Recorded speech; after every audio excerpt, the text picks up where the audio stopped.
Bueno, buenos días a todos. Muchísimas gracias. Un inesperado homenaje de Juan, pero los que nos conocemos, digamos, estamos un poco más de esta circunstancia. Realmente para nosotros, como equipo, con Sebastián, es un placer estar en nuestra casa y tratamos de revertir aquello de que nadie es profeta en su tierra. ¿De qué vamos a hablar en definitiva hoy? De esta ganadería, esta forma particular de ganadería que estamos viendo. Yo creo que definen estas dos imágenes. La vaca acorralada por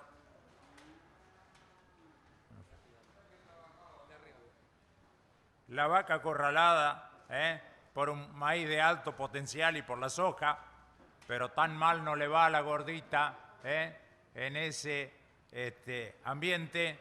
Y por último, una situación donde uno podría decir, bueno, acá se resume la intervención de la genética, de la tecnología y de algo que también apuntó Chito Forte. Nosotros, parte de nuestros ganaderos, tenemos que apostar a hacer un novillo diferente porque tenemos mercados que nos van a demandar ese producto. Seguramente que no vamos a despreciar al 80% de nuestros clientes, pero tenemos justamente en áreas de este potencial la posibilidad de hacer estas cosas.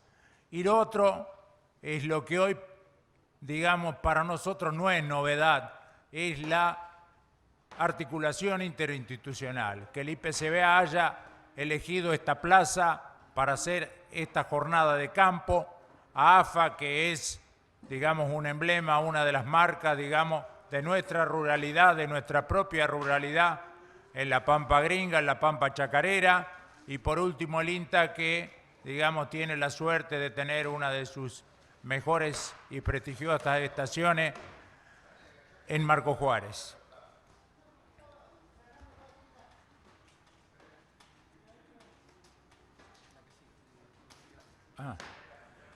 Bueno, yo sé que Adrián va a hablar algunas de estas cosas, pero nosotros lo vamos a definir algunas cosas de este escenario en palabras tal vez, digamos, como más sencillas y en nuestra visión actual, al menos productiva de este momento.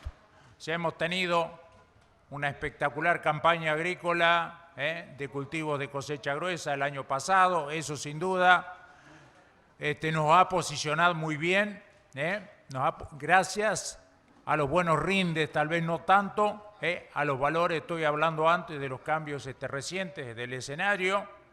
La campaña agrícola ha sido buena, de modo que en esta zona, digamos, las tierras de buena aptitud, nosotros sabemos cuál es la tenencia de la tierra, que acá tenemos mucha superficie arrendada, bien trabajada, pero que el régimen de tenencia, digamos, es mixto. Si bien tenemos mucha tierra en propiedad trabajada, también hay otra tanta que es arrendada. Esos campos de buena aptitud seguramente van a seguir siendo demandados en este escenario, pero también muy cerca de acá hay suelos de distinta aptitud que también vienen siendo hackeados por nuevos problemas que de alguna manera habíamos creído superados.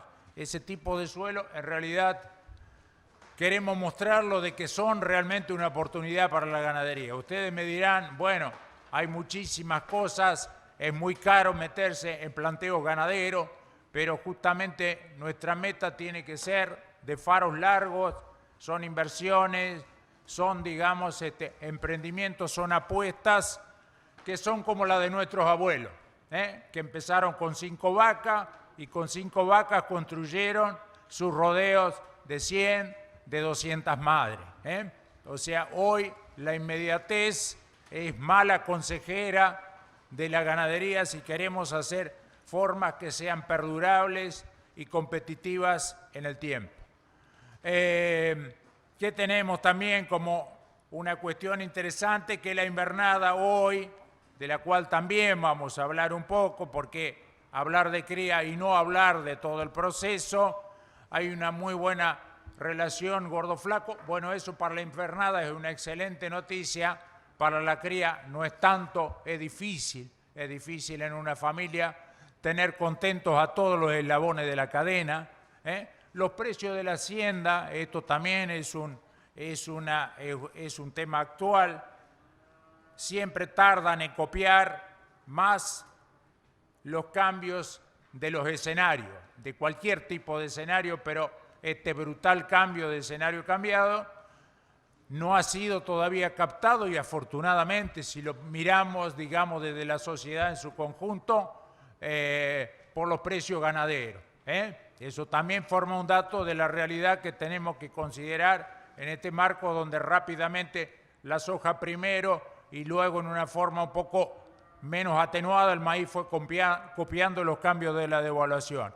Y por último también algo que ya fue comentado, esta fenomenal oportunidad que nos da China, no es gratuita, pero es un dato de la realidad, digamos que hoy el 70, el 75% esté traccionado por China, pero que a su vez tengamos abiertos otros 150 destinos que sin duda no los podemos abastecer y que este tipo de regiones, digamos, tiene mucho por hacer justamente por su potencial de respuesta para dar cabida a ese tipo de expectativas. ¿De qué estamos hablando cuando hablamos en esta jornada donde la cría es el actor central? Bueno, de los sistemas que son de cría pura y venden sus terneros, de los ciclos completos que terminan su propia producción y de los ciclos completos que eventualmente hacen compras estratégicas de invernada de compra. Por supuesto, de la invernada no nos vamos a detener, pero estos son los sistemas que van a ser el foco de lo que vamos a analizar en forma, digamos, física, productiva y también desde lo económico. Afortunadamente, digamos, tenemos también datos de lo que sucede en el barrio de la familia Cornaglia, porque yo en mi condición doble o triple de hijo de chacarero, de técnico del INTA y a su vez docente de la Facultad de Villa María, encaramos con unos alumnos que tenían que hacer su tesis un relevamiento de esta pedanía, la pedanía central, la pedanía Espinillo, fuertemente agrícola, pero que también con estas manifestaciones ganaderas como es el campo de la familia Cornaglia, que brevemente vamos a pasar como un dato ilustrativo. Acá lo dividimos en 3 estratos, pero fíjense, esto es algo también, me tomo del mensaje de Chito Forte, no nos vengan a decir de que la ganadería y la cría necesita de la escala. En este relevamiento hubo situaciones tan especiales como de campos chicos de menos de 200 hectáreas que dedican 24 hectáreas a la superficie ganadera y no obstante persisten en que la vaca siga siendo habitante de ese sistema de producción. Más en el medio estaría el campo de los hermanos Cornaglia, donde, bueno, estamos dedicando alrededor de 60 hectáreas y, bueno, ya los establecimientos de más envergadura, bueno, por supuesto tienen más cabeza. Pero lo interesante también de esto es decir que realmente qué tipo de ganadería estamos haciendo. Es una ganadería que en realidad, digamos, potencia y suma y complementa y hace sinergia con la agricultura, porque de última, tal vez no sea la superficie que esperamos, pero un 20% de la superficie se dedica a ganadería de alta productividad. ¿Qué pasa en ese tipo de campos? Bueno, pasan cosas un poco particulares. Cuando estamos en el estrato más pequeño, las actividades son bastante dicotómicas. O hacemos, porque no tenemos superficie, o cría pura o invernada pura. Pero cuando ya tenemos más superficie, está netamente la posibilidad de un sistema muy competitivo, que es el ciclo completo para estas áreas agrícolas, que se integra todavía mejor con la agricultura que la cría pura, que es el ciclo completo, lo cual también se manifiesta en los campos de mayor extensión. Eso rojo que ven creciendo en forma, digamos, hacia la derecha, es la posibilidad de instrumentar también para aquellos sistemas que no hagan cría, que son las barras azules, que están presentes en todos los estratos, fue casi un censo más que un relevamiento, digamos, muestral, que nos marca estos datos que son realmente muy interesantes de la fuerte permanencia que tiene la actividad cría en segmentos realmente chicos desde lo superficial en estos campos mixtos. Por supuesto, no todos los campos son mixtos, pero los que tienen esa ganadería tienen estas particularidades. Lo otro interesante para ver es también que hay una suerte de divergencia entre los niveles de carga en lo que se usa para cría y lo que se destina a invernada, pero lo cual tiene su explicación.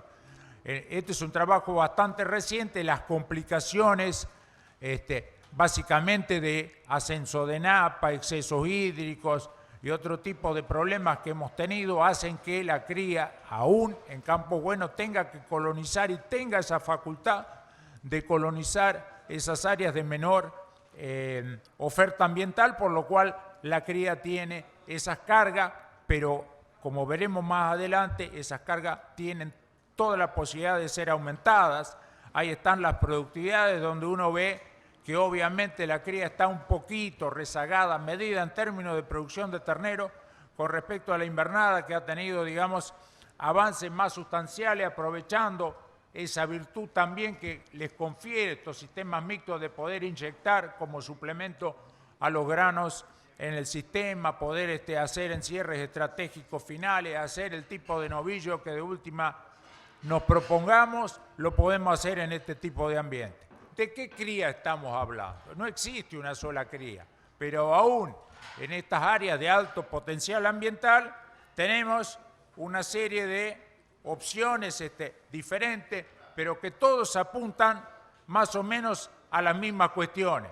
Tener una alta superficie praderizada, de pasturas semipermanentes, pocos recursos anuales. De última, digamos, esto no debiera ser una herejía si se dan las situaciones, y lo vamos a ver en el campo del señor Cornaglia, un pastoreo muy quirúrgico, muy estratégico de los rastrojos, y eventualmente pastoreo de cultivo de cobertura, ¿por qué no?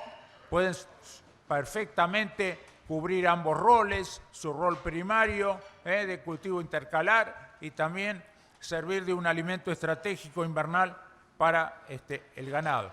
¿Qué esperamos de la cría, en definitiva? Nada nuevo bajo el sol. Para novedades, los clásicos, o sea, mejorar la base forrajera, pero por sobre todas las cosas, aparte de praderizar, mejorar la distribución estacional que tienen esos recursos. Tener inviernos con más base forrajera de pasto verde, depender menos de la reserva, y como tercer, digamos, escalón, poder aumentar la calidad de lo que el rodeo consume. Aumentar la receptividad de úteros productivos por hectárea. Acá entra la genética, acá entra el manejo, acá entra la selección. Cada vaca que pisa estos suelos debiera responder al famoso axioma, no siempre lograble, ¿no es cierto?, del famoso ternero por vaca y por año.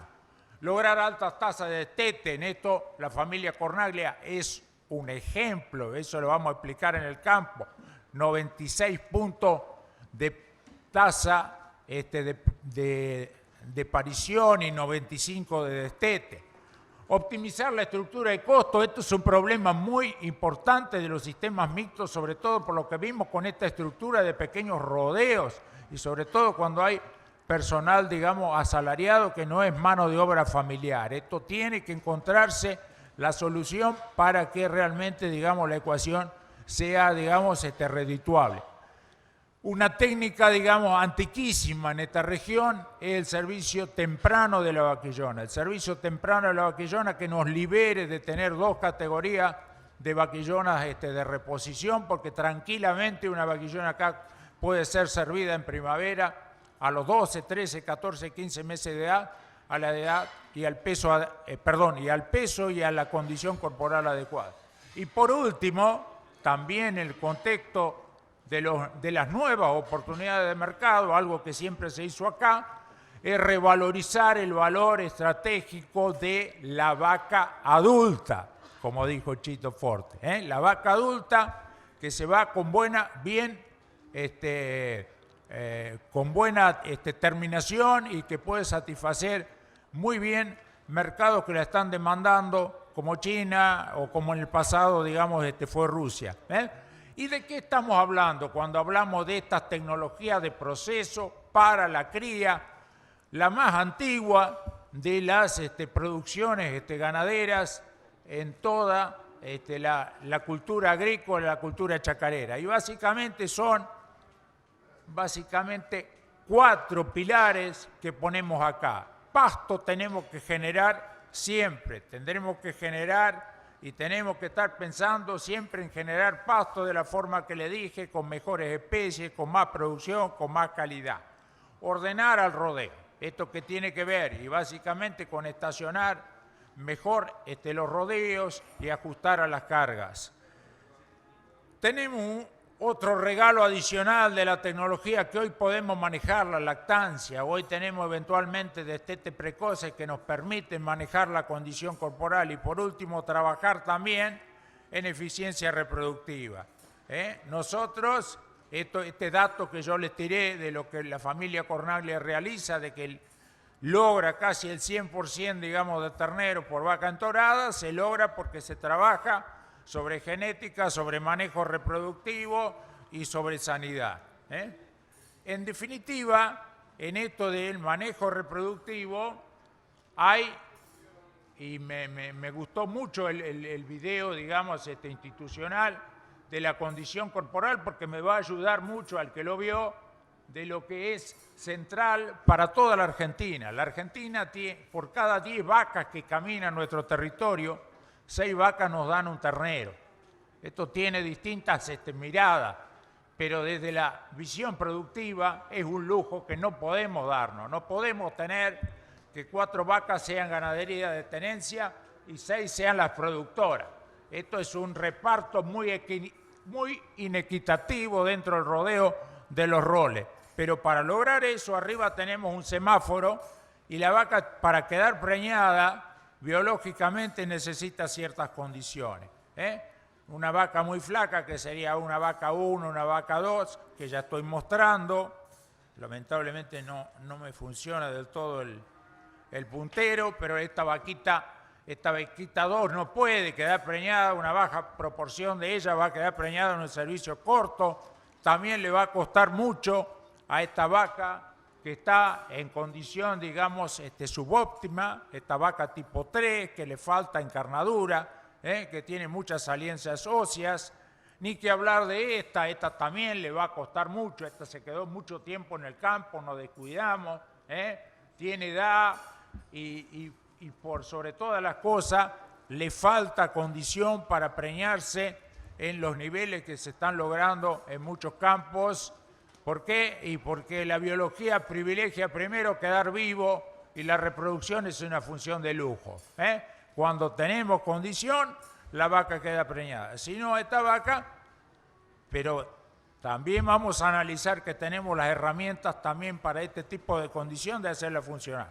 Y esta vaquita no es muy linda, pero es una vaquita, esta es la vaquita anónima, la que nunca tiene problema, pero que todos los otoños llega, con esta condición se preña y llega al otoño con un ternero dentro de su útero.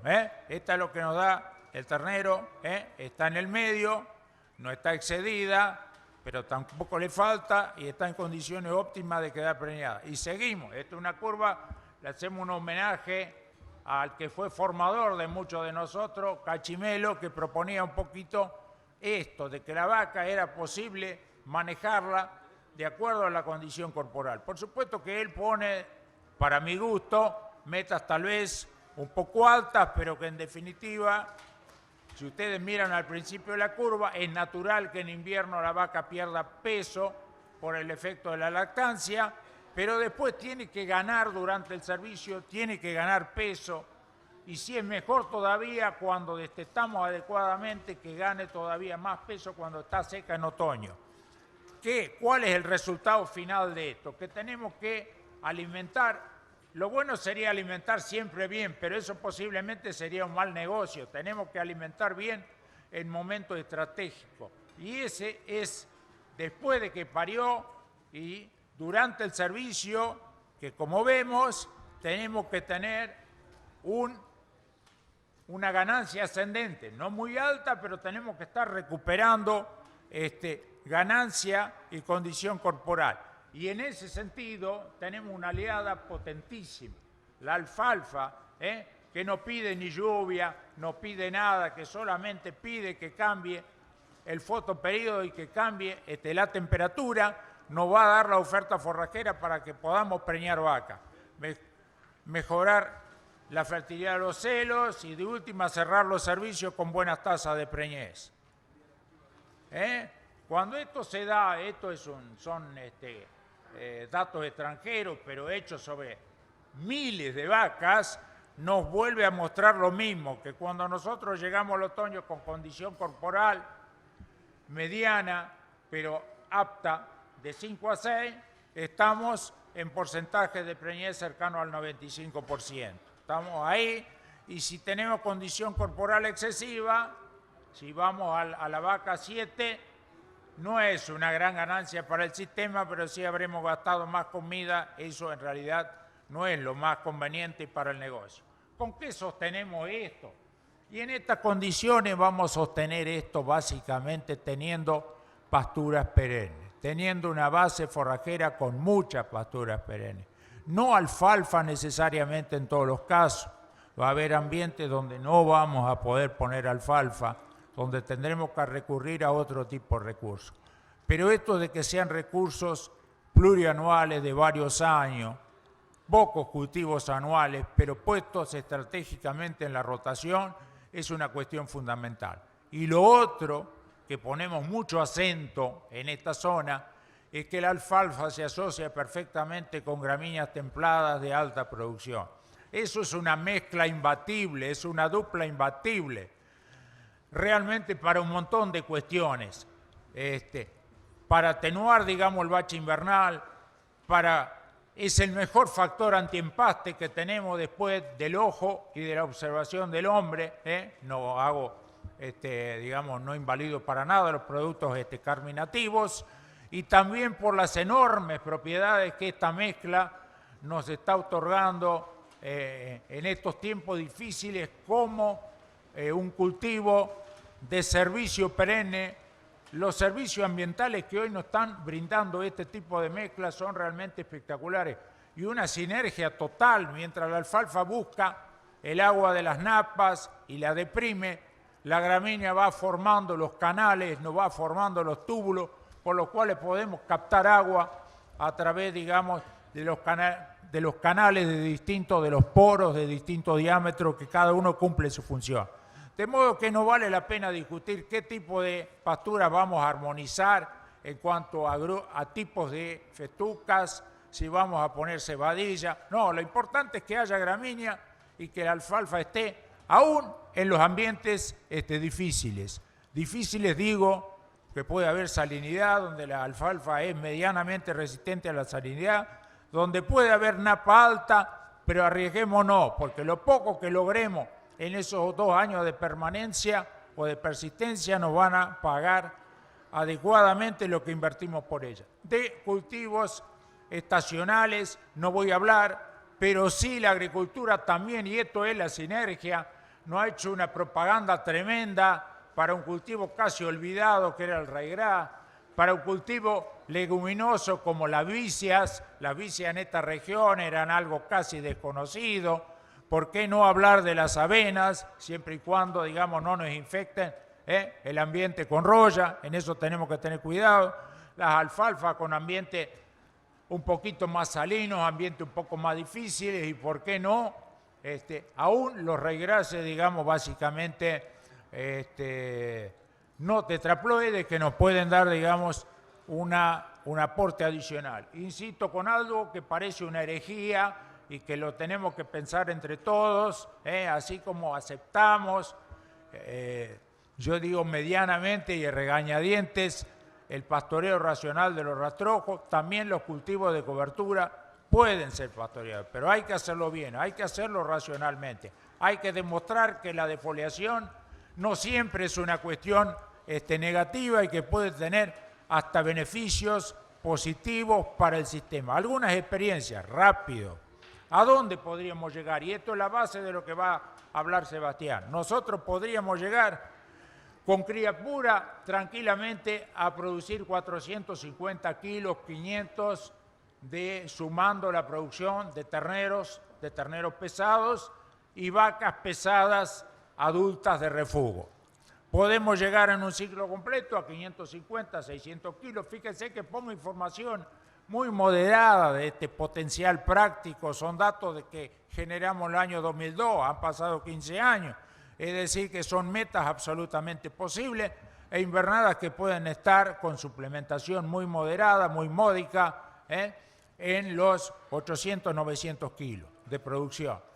Pero esto no hay que estar solamente en Marco Juárez para lograr esto. Esto es Adelia María, cerca de Río Cuarto, un productor que también hace ciclo completo, que no tiene napa cercana, pero sí apuesta a la alfalfa.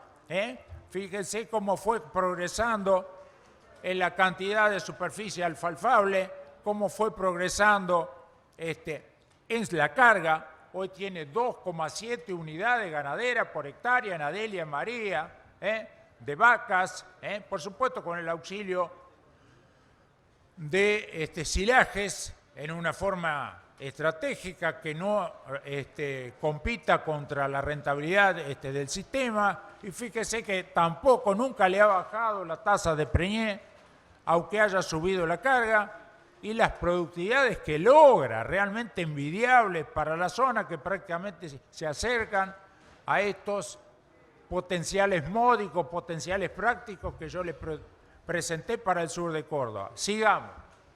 La Argentina tiene un talón de Aquiles terrible, que yo le dije que tenemos 10 vacas, pero solamente 6 producen un ternero todos los años. Ahora bien, nos tenemos que conformar con esto. Hemos hablado muchísimo de este tipo de cuestiones, pero yo le voy a presentar un ejemplo porque estamos en tiempo, como dijo Chito Forte, de seguir apostando al optimismo. Acá estamos hablando de una vasta zona que también es mixta, la mixta cerealera del sur de la provincia de Buenos Aires, con epicentro en Tres Arroyos. Pero no todo es Tres Arroyos de suelo profundo, hay también suelo con limitante. También se dio el mismo proceso, o parecido en todo caso, más tardío, de agriculturización, de doble cultivo, pero la vaca siguió estando. La vaca siguió estando, pero en 30 años, fíjense que el puntero no me funciona, pero ustedes quédense con la banda amarilla.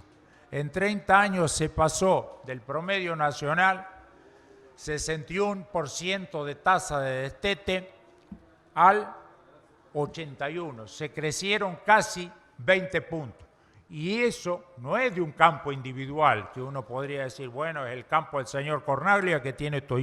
Esto es todo una región, toda una cuenca, supo aceptar ese desafío y lo hizo. Pero para que eso ocurriera, algunas cosas debieron haber pasado. En ese trabajo de esta tesina, donde incluso uno de los participantes es hijo de esta región, Milanesio de Leones, llegamos también a preguntarnos cómo se informa, cómo llega la información, cómo fluye la información, cómo se capacita a la gente. Y vimos alguna diferencia. En el estrato de los campos chicos, si bien la televisión entra en todos lados, jornadas como esta no son de alguna manera todavía el foco de atención de este tipo de productor. Pero sí es importante como, por ejemplo, los suplementos escritos, los suplementos de los diarios, barra amarilla, llegan a ese tipo de productor. Pero comparemos con los productores de escala media y los productores de alta escala, donde prácticamente todos los medios de difusión están llegando, los medios de transferencia, los medios demostrativos. Esto nos mueve una pregunta, y con esto ya voy a terminar, que la voy a hacer después, pero primero a lo que hace al proceso productivo, que nosotros no podemos resolver todos los problemas con una sola estrategia. no es posible resolver el dilema de atender a estos clientes del mercado interno que nadie despreciaría, el 80% del consumo interno, y la demanda exportadora solamente levantando el peso, solamente aumentando la tasa de procreo. Resulta crucial que esos terneros que logremos y los más que sepamos lograr también esté acompañado o unido a un paulatino aumento del peso de faena. Y eso lo vamos a ver después en los números, cómo ese tipo de sistema es capaz de entregarnos otro tipo de números si lo sabemos hacer con la tecnología y con los insumos que nos ofrecen justamente estos sistemas mixtos. Entonces, sobre ambos motores de este crecimiento, de la producción de carne, nosotros como sistema, como cadena, como sistema de producción en las regiones mixtas realmente tenemos muchos deberes por delante. No nos quedemos los laureles de lo que hemos hecho. Posiblemente hemos sido eficientes en muchos renglones, pero por delante todavía, y esto es lo alentador, tenemos un escenario donde también nuestro ingenio, nuestra capacidad, nuestras competencias, nuestra forma de prepararnos con cara al futuro, tenemos todavía un partido muy favorable para dar vuelta un resultado que hemos logrado en el primer chico, que todavía lo podemos revalidar hablando en términos futboleros, en el partido de vuelta. Muchas gracias.